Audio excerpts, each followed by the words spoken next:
yang dirahmati Allah Subhanahu wa taala. Mohon maaf bila saya sebutkan satu persatu namanya, namun tidak mengurangi rasa ta'zim dan penasihat. Puji syukur kehadirat Allah Subhanahu wa taala, alhamdulillah di pagi hari yang sejuk dan penuh berkah ini Allah masih menganugerahkan kepada kita nikmat Islam sehat walafiat, sehingga kita dapat menjalankan aktivitas dan kewajiban kita sholat subuh secara berjamaah, kemudian dilanjutkan dengan ta'lim. Mudah-mudahan segala daya upaya langkah kaki daripada jemaah sekalian menuju tempat ini, mudah-mudahan segala kesalahannya diampuni oleh Allah Subhanahu wa taala. Yang punya hajat, mudah-mudahan Allah kabulkan hajatnya. Amin amin ya Allah. Salawat dan salam semoga senantiasa tercurah kepada baginda Nabi besar Muhammad sallallahu alaihi wasallam, pada keluarganya, para sahabatnya, para tabi'in dan tabi'in, hingga pada seluruh umatnya akhir zaman. Wabil khusus kita yang hadir di tempat ini, mudah-mudahan kita mendapatkan syafa'atul ummah dari baginda Nabi besar Muhammad sallallahu alaihi wasallam. Amin amin amin ya rabbal alamin.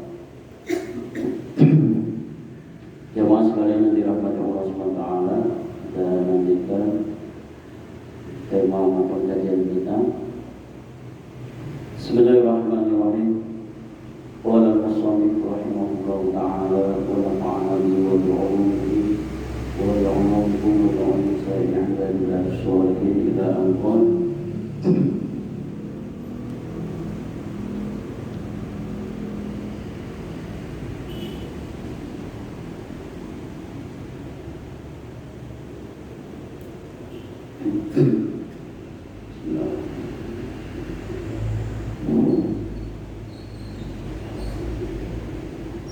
Amal ajizu, adapun bagi orang yang tidak mampu, amma yasturul aurata, maka ketika dia menutup auratnya, ya, ketika sholat, bagi orang yang ajiz, bagi orang yang tidak mampu untuk bisa menutupi auratnya ketika sholat, wa yusalla, maka ia boleh sholat, ya, wujuban ariyan, ya. Boleh melakukan sholat yang wajib itu ariyan, dalam keadaan telanjang. Ini namanya apa namanya ya, darurat, ya. Jadi bagi orang yang lumpuh total badannya, tidak bisa menggerakkan tangannya untuk memasukkan baju ataupun sesuatu yang bisa menutupi ketika dia melakukan sholat, kalau memang benar-benar nggak mampu, maka orang yang seperti ini, ya, boleh sholat wajibnya dalam keadaan ariyan, telanjang. Ya, ada nggak nih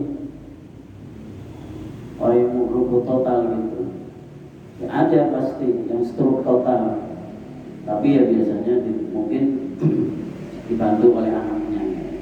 Bagaimana seandainya dia nggak ada yang bisa membantu sama sekali ketika mau sholat fardu, ya, sedangkan baju yang dipakai misalnya sudah kotor gitu, ya, sudah terlepas gitu. Ya, ketika mau sholat ternyata dia tidak mampu memakai bajunya atau sesuatu yang bisa menutupi badannya ketika sholat, maka orang yang seperti ini termasuk ajiz dan dihukumi bidarurat. Bila i'adatin, tanpa harus diulang sholatnya, nggak harus diulang kalau orang yang memang tidak mampu menutupi auratnya ketika sholat.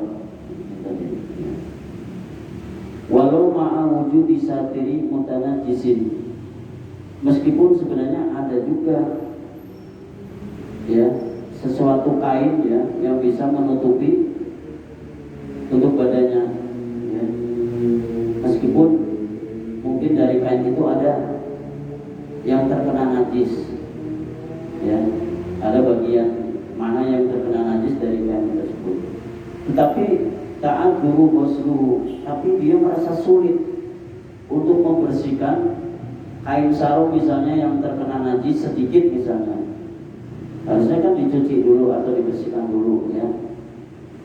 Tapi karena dia lemah, tidak bisa menggerakkan tangannya, nah ini orang seperti ini dihukumi ajiz. Makanya dalam kaidah usul kaidah fikih disebut al-masyaqqatu tajlibu taisir. Sesuatu kesusahan yang dialami oleh seorang muslim, maka itu akan menimbulkan sebuah kemudahan. Jadi kalau kita kembali kepada hadis Rasulullah, ad-dinu yusrun, agama itu mudah, maka jangan dipersulit. Karena Allah sendiri ketika mensyariatkan agama itu tidak untuk memberatkan. Wa ma ja'ala al-dini min harajin. Tidaklah Allah menjadikan agama ini sesuatu yang memberatkan. Jadi sesuai dengan kemampuan kita. La yukallifullahu nafsan illa wus'aha. Sama sekali Allah tidak ingin memberatkan. Illa wus'aha, melainkan sesuai dengan kemampuannya. Mampunya dia bisa melakukan sholat dengan cara seperti tadi, dengan cara tiduran terlentang dan kemudian auratnya ada yang terbuka gitu ya, bagian yang vitalnya misalnya. Karena memang gak mampu ya, Allah memberikan dispensasi, rukhsah kepada orang yang ajiz tadi. Laman amkanahu, tidak kepada orang yang mampu untuk membersihkannya. Berbeda bagi orang yang memang mampu untuk membersihkan kotoran atau najis yang ada di kain yang akan dijadikan untuk sholat. Kalau memang dia mampu ya bersihkan dulu. Kalau memang kain itu hanya satu-satunya yang bisa dia pakai saat itu. Wa in kharajal waktu, meskipun sampai waktunya habis gara-gara membersihkan kain yang digunakan untuk untuk sholat tadi. Dia bersihkan sampai ternyata waktunya sampai habis, ya nggak apa-apa. Ya. Bersihkan aja dulu najisnya yang menempel di sarung baju yang akan digunakan untuk sholat. Walau qadara, jikalau ia mampu ala satiri batil aurati, untuk menutup sebagian auratnya, lazimau satru bima wajada, maka ia wajib menutupi bagian aurat tadi dengan kain yang ia dapatkan. Jadi kalau ada orang mau sholat kemudian kainnya itu hanya bisa menutupi sebagian auratnya saja, sedangkan bagian yang lain itu masih kelihatan. Misalnya hanya menutupi bagian pusar sampai lutut misalnya, tetapi bagian pusar ke atas dada itu masih kelihatan, ya nggak apa-apa. Ya. Karena untuk laki-laki itu kan aurat vitalnya dari mulai pusar sampai lutut, sedangkan dada sini ya nggak apa-apa. Ya seperti halnya orang melakukan haji atau umroh, ini kan ada yang ya terlihat itu bagian dadanya seperti itu. Ya, kalau memang itu yang dia temukan, kain yang bisa menutupi sebagian auratnya, maka wajib dia menutupi aurat yang vitalnya saja. Sedangkan yang lain terbuka nggak apa-apa. Terus kalau misalnya ada orang sholat pakai sarung doang misalnya, sedangkan sininya nggak pakai baju misalnya, hanya sarung aja yang menutupi dari pusar sampai ke mata kaki misalnya, sedangkan bajunya nggak ada, ya berarti orang seperti ini wajib ya tetap melakukan sholat meskipun baju yang digunakan untuk sholat itu nggak ada, hanya adanya sarung saja yang dipakai untuk melakukan sholat. Ini seandainya ada. Waqad damas sawata ini, maka yang harus didahulukan jikalau memang kain yang bisa digunakan adalah hanya sebagian saja, maka yang paling diutamakan adalah kain yang bisa menutup bagian vitalnya, yaitu bagian kubul dan duburnya. Itu yang paling penting. Fal kubulu fad duburu, itu yang paling penting harus ditutupi ketika melakukan sholat. Wala yusolli aliyan, dan tidak boleh ia sholat dalam keadaan telanjang. Bagi orang yang memang tadi ya mendapatkan kain hanya untuk menutupi sebagian badannya saja. Ma'a wujudi haririn, meskipun yang ia temukan yang atau ia dapatkan kain itu adalah harir, ya, sutra. Bala bisallahu, pada sutra itu kan hukumnya haram kalau digunakan oleh kaum laki-laki.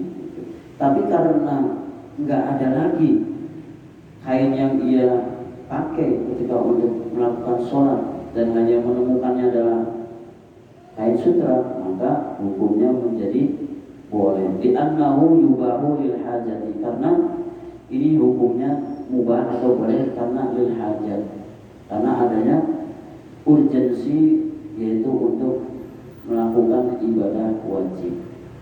Jadi sesuatu yang haram akan menjadi diperbolehkan karena situasi dan kondisinya yang mendesak. Ad-darurah tubihul mahdurat. Darurat itu bisa dia mengalahkan sesuatu yang tadinya haram. Menggunakan kain sutra bagi laki-laki adalah hukumnya haram, tapi kalau dalam keadaan darurat maka menjadi boleh. Contohnya apa?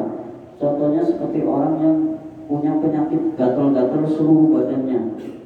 Itu seandainya dia digaruk pakai tangan justru akan membahayakan, akan melupas atau akan keluar darah. Tapi dengan kain sutra itu seakan-akan kain sutra garuki dengan sendirinya, goyang-goyangnya dikit gitu. Itu kayak digaruk-garukin. Itu kelebihan dari kain sutra, tipis tapi harganya mahal gitu ya. Ini dalam keadaan seperti itu, bagi orang yang seluruh badannya terkena penyakit gatal-gatal dan seandainya dia garuk dengan tangannya justru akan membahayakan, justru akan menumbuhkan luka ataupun akan tumbuh koreng yang lain, ya boleh dia menggunakan kain sutra. Ini liddarurat.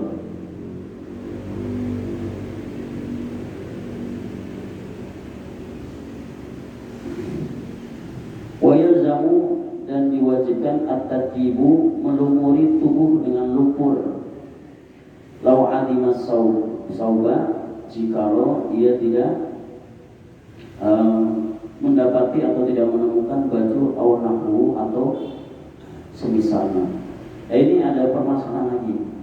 Jadi kalau misalnya ada orang sholat tapi nggak ada baju sama sekali yang dia gunakan, nah di sini disebutkan boleh dia itu melumuri badannya dengan lumpur. Nah, ini seandainya memang nggak terjadi ini ya. Tapi ya kalau zaman sekarang kayaknya nggak mungkin ya. Nggak mungkin ada orang nggak punya baju spesial pun ya, atau sehelai pun ya. Ini hanya mengantisipasi seandainya memang ada di jauh pelosok sana, atau orang dalam keadaan misalnya memang terjebak di hutan sampai misalnya pakaiannya benar-benar habis gitu ya, atau lumpuh dan sebagainya. Dan ketika dia harus mengerjakan sholat, boleh itu dia melumuri badannya dengan tanah ketika dia melakukan sholat, jikalau memang tidak ada sekain pun yang bisa menutupi badannya. Wa yajuzu, dan diperbolehkan limuktasa atau limuktasin, bagi orang yang memakai baju iktidaun yaitu melakukan bi'arin, ya, mengikuti bi'arin dengan imam yang telanjang, walaysa lil arif husnul sawi. Ini juga diperbolehkan bagi orang yang memakai baju, makmum yang memakai baju boleh berimam dengan imamnya yang dalam keadaan telanjang. Jadi imamnya ini sholat, imamnya telanjang. Apakah ini harus ada satir dulu, penutup dulu, imamnya di sini, kemudian ini ada penghalang, kemudian di sebelahnya ada imam? Apakah seperti itu? Bisa jadi. Yang penting auratnya si imam tidak kelihatan oleh si makmum. karena terhalang oleh satir atau hijab gitu, pembatas gitu. Boleh saja. Dan yang penting si imam itu ketika memang dalam keadaan telanjang tidak boleh mengambil baju orang lain atau menggosok, mencuri baju orang lain untuk sholat. Sama aja, sholat dengan menggunakan baju yang bukan miliknya ya sama aja dosa. Wayusan dan disunahkan bil musolli bagi orang yang akan sholat ayal bisa ahsana siyabi. Kita disunahkan ketika melakukan sholat ya atau melakukan ibadah ya, ibadah apa namanya kepada Allah Subhanahu wa taala, ini disunahkan, sangat dianjurkan supaya menggunakan baju yang terbaik ya, walaupun gak bagus ataupun gak baru gitu ya, penting masih pantas gitu ya. Jangan sampai ketika kita sholat menggunakan baju yang compang camping padahal kita sedang menghadap Allah Subhanahu wa taala. Ini ada perintah dalam Al-Qur'an surat Al-A'raf ayat 31. Bismillahirrahmanirrahim. Ya bani Adam khudhu zinatakum inda kulli masjidin. Wahai bani Adam, khudhu zinatakum, ya, gunakanlah ya pakaian kalian ketika sholat ya. Ketika inda kulli masjidin, yaitu baju yang baik, baju yang pantas. Saat ketika kita berkomunikasi dengan Allah Subhanahu wa taala. Terkadang di masyarakat kita kan terbalik ya. Ketika kita mau ketemu dengan para pejabat lurah misalnya, itu aja sudah bajunya sampai rapi banget. Apalagi ketemu dengan presiden dan kita sampai menyiapkan baju ya, seminggu sudah dipikirin dan disiapin karena mau ketemu dengan presiden. Ini kadang-kadang kita seperti itu. Tapi ketika mau sholat terkadang ada yang pakai baju yang bekas tidur ya. Ini kesalahan yang terjadi di masyarakat kita. Oleh karenanya di sini adalah sunnah ya, sunnahnya sunnah muakkad, sunnah yang sangat ditekankan bagi kita ketika akan melakukan sholat atau beribadah kepada Allah Subhanahu wa taala agar menggunakan baju yang pantas, yang sopan. Kemudian selain baju yang bagus atau yang sopan, wayartada, kemudian boleh tuh pakai selendang ya, situ ya. Wayata'amamu dan sorban, boleh, sorban juga boleh. Wayutaqom masor, kemudian baju kurung ya, atau baju gamis misalnya. Wayatarok lasa dan jubah. Nah, ini boleh aksesorisnya tuh. Aksesoris ketika kita beribadah kepada Allah boleh pakai selendang, sorban, kemudian pakai baju kurung atau baju gamis ya, kemudian jubah. Nah, ini hukumnya sunnah. Seandainya tidak dikerjakan jangan apa-apa. Namun kadang-kadang kita mikir gitu ya, kalau kita pakai jubah khawatir nanti kita dianggap syekh atau kiai gitu. Nah, ini kadang-kadang saya melihat di masyarakat kita terjebak di situ. Terkadang ada yang terlalu berlebih-lebihan ketika menggunakan pakaian. Padahal pakaian itu mungkin pantasnya dipakai oleh orang yang alim mungkin. Ya. Terus terang saya nggak mau pakai kopiah putih gitu. Saya nggak mau. Satu, saya memang belum haji. Yang kedua, tradisi saya dulu di pesantren salaf pakai kopiah putih itu kalau sudah hatam Alfiyah Ibnu Malik ya 1000 bait di luar kepala, itu baru ditantang kayak gitu. Jadi saya kadang melihat orang pakai bos gitu ya, saya nggak apa-apa sebenarnya sih, panas-panas aja. Cuman kalau di daerah Jawa itu akan dilihat gitu, siapa sih pakai baju sampai segitu amat gitu. Itu kalau di Jawa. Makanya di Jawa sendiri ya, Jawa Tengah, Jawa Timur, orang dipanggil ustaz itu minimal sudah bisa membaca kitab Fathul Qorib, baru dipanggil ustaz. Tapi kalau anak biasa ya Pak aja di sekolahnya, Pak gitu, Pak Ismail misalnya. Tapi kalau udah ngajarnya kitab baru dipanggil ustaz. Itu di sana levelnya gitu. Level dipanggil ustaz. Makanya berbeda jauh ketika saya dari sini. Maaf, bisa mimpin tahlil aja sudah dipanggil ustaz misalnya. Gitu jadinya. Ya nggak apa-apa, mungkin ini tradisi sudah. Kan tradisi daerah masing-masing ya punya kekhasan gitu ya. Nggak apa-apa. Kalau tradisinya memang di sini ya biasa pakai baju putih, gamis, kemudian peci, meskipun belum haji ya silakan, nggak apa-apa. Mungkin itu karena dihormat, karena untuk menghormati ketika akan beribadah kepada Allah SWT. Kalau tujuan itu saya anggap sah, nggak apa-apa. Tapi kalau tujuannya untuk supaya dipanggil orang hebat, orang berilmu, itu hati-hati aja. Khawatir nanti ketika dites ternyata ya yang kosong nyari bujinya, ini yang bahaya. Seperti itu. Ya. Tapi di sini memang dianjurkan.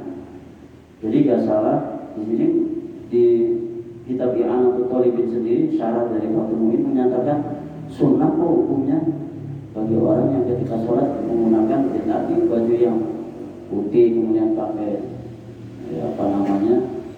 aksesoris kopi ya silakan saja, nggak apa-apa gitu.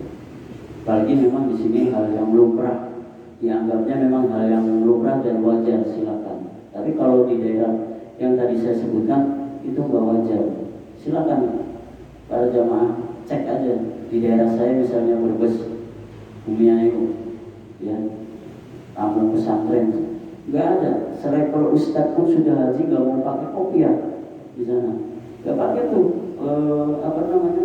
kopiah putihnya nggak dipakai, katanya juga haji. Seperti itu, ya. Sederhana aja lah, biasa gitu. Itu untuk wilayah tertentu. Jadi yang menggunakan itu hukumnya adalah sunnah karena di sini dianjurkan. Walau kana indahu saubani, jikalau orang mendapati dua saub ya, dua pakaian. Faqad labisa ahaduma wadada, maka yang satu digunakan untuk baju, sedangkan yang satunya boleh tuh dijadikan aksesoris untuk selendang misalnya, ya silakan. Selendang, apalagi kalau lagi musim dingin, kalau sholat subuh kalau nggak pakai slayer ini, slayer atau sorban kayaknya dingin ininya, bagian leher itu dingin, ya itu malah bagus untuk menghindari itu. Ya, jadi sorban ada yang diselewerin begini, ada yang didinginin, ya, atau ada yang diikat gitu di kopiahnya, nggak apa-apa. Nah, jadi di hukumnya diperbolehkan. Bil akhari, ya, yang satunya digunakan untuk aksesoris selendang atau tadi jubah atau sorban.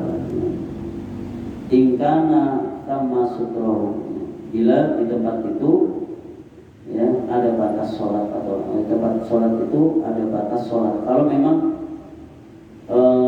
ternyata di tempat dia sholat ada sajadah ada, ya, jadi kalau dia mau menggunakan sorbannya untuk sajadah, ya karena sudah ada sajadah, mendingan sorbannya dipakai untuk menutupi bagian yang lain atau untuk aksesoris. Kecuali kalau misalnya di tempat itu ketika dia sholat sajadah nggak ada, kemudian kelihatan karpetnya kotor, makanya tadi sorban itu dijadikan untuk sajadah. Wa illa ja'alahu musalla, maka jika tidak ada sajadah, maka salah satu kain yang dia bawa, misalnya sorbannya itu ja'alahu musalla, maka jadikan sorban tadi untuk tempat sholat, artinya untuk tempat sujud gitu. Kama aftari syekhuna, sebagaimana hal ini dijelaskan atau difatwakan oleh guru kita. Jelas Pak? Bisa dipahami? Far'un, cabang permasalahan. Yajibu hadas satru kharidas sholati aidan. Wajib hukumnya menutupi menutupi aurat ketika sholat. Ini tidak bisa dibantah lagi. Kalau tadi kan seandainya terjadi, kalau ada orang sholat kemudian dia tidak bisa menemukan baju atau tidak bisa memakai bajunya karena misalnya badannya stroke total. Nah, tapi dalam cabang ini dijelaskan bahwa menutupi aurat ketika sholat hukumnya adalah wajib mutlak, nggak ada bantahannya. Walau bisobin najisin, meskipun menggunakan baju yang terkena ada najisnya sebenarnya, walaupun ketika dia sholat baju yang digunakan itu sebenarnya dia sadar ada sedikit najisnya, au haririn, atau menggunakan sutra. Ini juga hukumnya sebenarnya kan nggak boleh. Lam yajid ghairuhu, kalau memang dia tidak bisa menemukan selain sutra tadi yang bisa digunakan untuk melakukan sholat, maka yang wajib dulu yang dimenangkan, yaitu sholatnya. Meskipun yang digunakan untuk sholat misalnya terdapat najis atau baju sutra yang sebenarnya nggak boleh digunakan untuk sholat, terutama bagi kaum laki-laki. Mengapa ini diberlakukan atau diperbolehkan? Karena daripada meninggalkan kewajiban, daripada gara-gara nggak ada baju, nggak ada selain sutra, kemudian dia tidak melakukan sholat, ini yang bahaya. Makanya boleh, Makanya dalam kaidah fikih ada la yatrukul wajib illa bil wajib. Tidak boleh meninggalkan suatu wajib kecuali karena hal yang wajib. Itu hukumnya boleh. Yang mungkin dulu sudah saya pernah contohkan, ada orang meninggalkan sholat gara-gara nolongin orang yang tenggelam di sumur, di sungai yang dalam. Itu sampai dia nyari-nyari korbannya. Begitu ketemu, waktu sholatnya sudah habis semua. Sholatnya habis nih. Nah, orang seperti ini hukumnya tidak berdosa, karena dia meninggalkan kewajiban sholat karena hal yang wajib. Menolong orang itu kewajiban, apalagi dalam keadaan sekarang gitu. Apalagi kaitannya dengan hibdun nafsi, menjaga jiwa seseorang. Nah, itu suatu kewajiban. Makanya dalam syariat Islam itu 5 syarat itu salah satunya hibdun nafsi, itu menjaga jiwa, menjaga keturunan, menjaga harta. Nah ini yang dimaksud dengan boleh menggunakan pakaian yang terkena najis ataupun sutra. Ini daripada dia meninggalkan kewajiban sholat, maka boleh hukumnya sholat dengan menggunakan baju atau kain yang sebenarnya mungkin ada najisnya, ada terkena najis gitu. Hatta fil khulwati, sehingga di tempat yang sepi pun kita tetap harus menutupi auratnya, lakin nal wajib biha. Jadi di tempat yang sepi pun, meskipun gelap, nggak ada lampu, kita nggak boleh telanjang bulat, nggak boleh.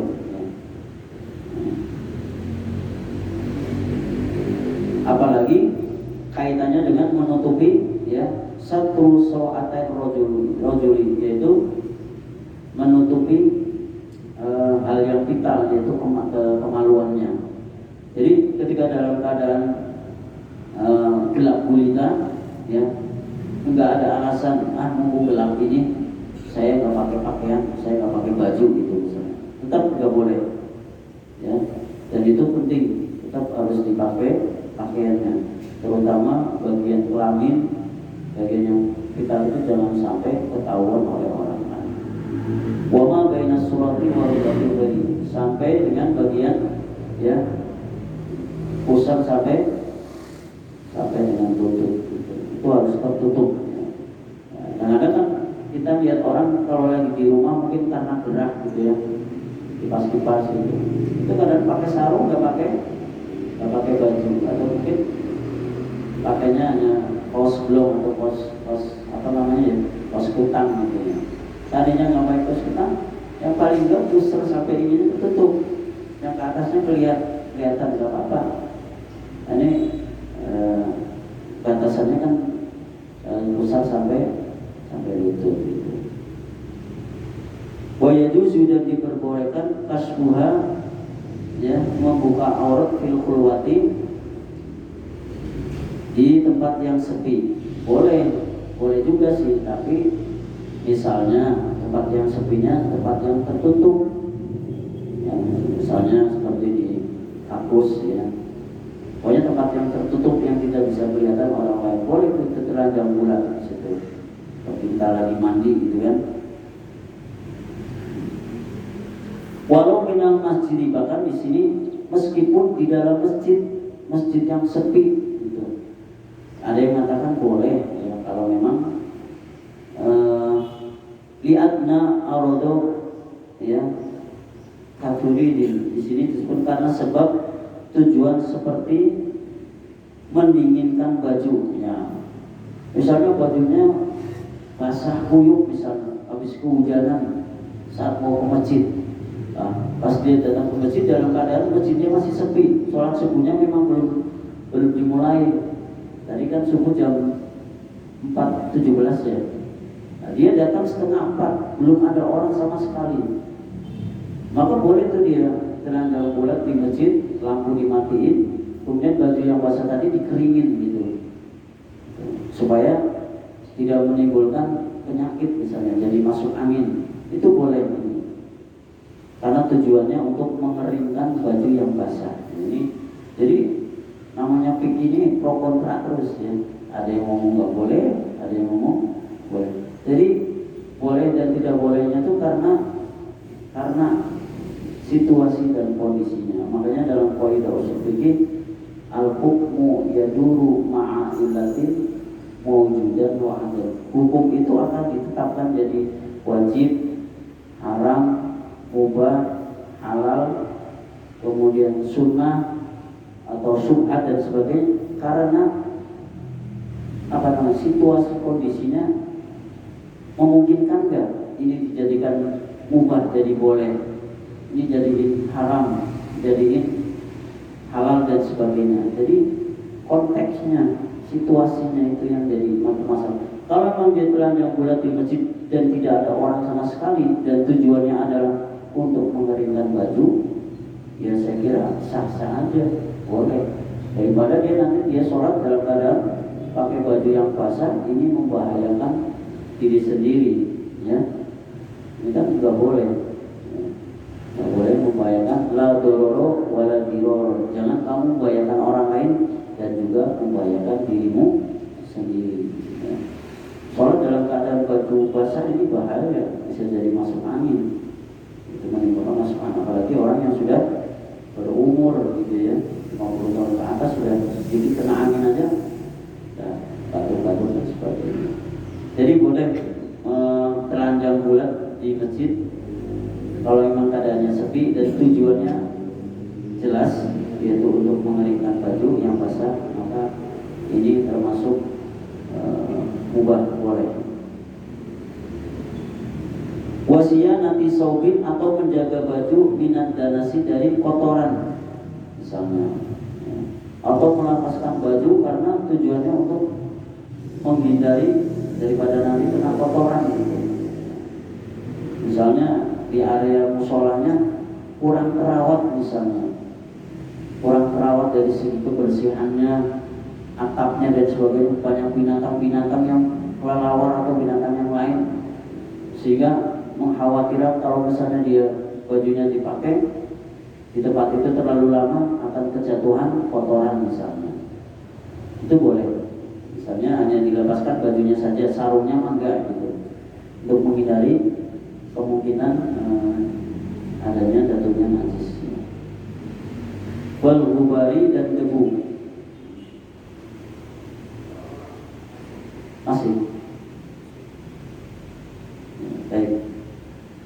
Itu terkait dengan Warabi'uha, ini yang keempat syarat salat yang keempat adalah ma'rifatu dukhuli waqtin, yaitu mengetahui masuknya waktu, yakinan secara yakin, audzonan atau secara praduga, ya, dzon. Jadi syarat sah sholat yang keempat adalah harus sudah mengetahui waktunya sholat. Nah, kalau dulu karena belum ada jam, ya biasanya pakai menggunakan ya sinar matahari. Oh ini sudah ya zawalus syamsi, sudah ya tergelincirnya matahari. Oh ini berarti dulu sudah masuk. Kalau dulu ya harus sekarang kan sudah modern, sudah ada jam, kadang sudah ada alarm. Dan terkait dengan syarat harus mengetahui waktunya sholat, karena ini ada firman Allah Subhanahu Wa Taala, Bismillahirrahmanirrahim, Inna sholata kanat 'alal mu'minina kitaban mawquta. Sungguhnya sholat bagi orang yang beriman itu telah ditentukan waktu-waktunya. Nah, sudah ya? Baik, untuk syarat sah yang keempat terkait dengan sholat, insyaallah nanti akan kita lanjutkan di pertemuan berikutnya. Demikian yang dapat saya sampaikan. Kurang lebihnya mohon maaf jika benar itu datangnya dari Allah Subhanahu Wa Taala. Jika ada kekeliruan, kesilapan itu murni dari kebodohan saya pribadi. Assalamualaikum warahmatullahi wabarakatuh.